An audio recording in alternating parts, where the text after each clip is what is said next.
We've all heard that you can't fire a bad government worker, but is that really true? To find out, the Goldwater Institute looked at more than 600 disciplinary files involving the state, the city of Phoenix, and the Tucson Unified School District. What we found is that you can fire a government worker, but it's not easy. Most of us in the private sector are considered at-will employees. That means we can be fired for just about any reason except for things like our race or gender. But most government workers have a litany of state laws, agency regulations, appeals procedures, court precedents, and in some cases union contracts to protect them from being fired. That means it can take years to fire a government worker for bad behavior or poor performance. Phoenix City Councilman Sal DeCiccio says government personnel rules create a dysfunctional system that protects problem employees at the expense of taxpayers. Well, bottom line, it's virtually impossible to fire an employee that's even been bad. The City of Phoenix and pretty much probably any governmental agency doesn't fire anyone. It just moves them around. It moves them from one department to the next department. Or what it does is it just keeps them in a period of suspense. It doesn't have to be this way. State and local governments can simply choose to make all of their employees at will. But once civil service rules are passed, the government job becomes a property right that can only be taken away through rigid due process procedures. Those can be expensive and time-consuming. The Arizona Department of Environmental Quality tried for 6 years to fire one worker who had a romantic relationship with a subordinate, then lied about it when confronted by his bosses. Last August, the Arizona Court of Appeals ordered him reinstated for the second time because the state cited the wrong section of the Personnel Code when it fired him in 2004. The case cost Arizona taxpayers more than $320,000 in back pay alone. Firing a government worker can be so cumbersome that agencies frequently give problem employees more chances, even if they repeatedly violate so-called zero-tolerance policies against such things as workplace violence and drug use. A city worker at Sky Harbor Airport was finally fired in 2009 for threatening to beat up his supervisor. But that was only after he had been disciplined 4 times previously for offenses including insubordination, falsifying documents, and using threatening or abusive language against fellow employees.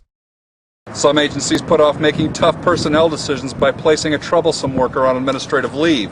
That means the employee sits at home collecting a paycheck while reports of misconduct are investigated. In just 2 years, state agencies put employees on paid leave for more than 88,000 hours. That works out to about 42 years of staff time and costs the state in excess of $1.6 million. The Arizona Department of Public Safety added another 70 months' worth of administrative leave for its employees in the last 2 years. Almost every line on this screen represents a week of paid administrative leave for a Phoenix police officer. Virtually all of it for disciplinary investigations. It adds up to more than 25,000 hours of paid leave in 30 months. One Phoenix police officer was on leave for more than a year over a domestic violence incident. He ended up with a 3-day suspension.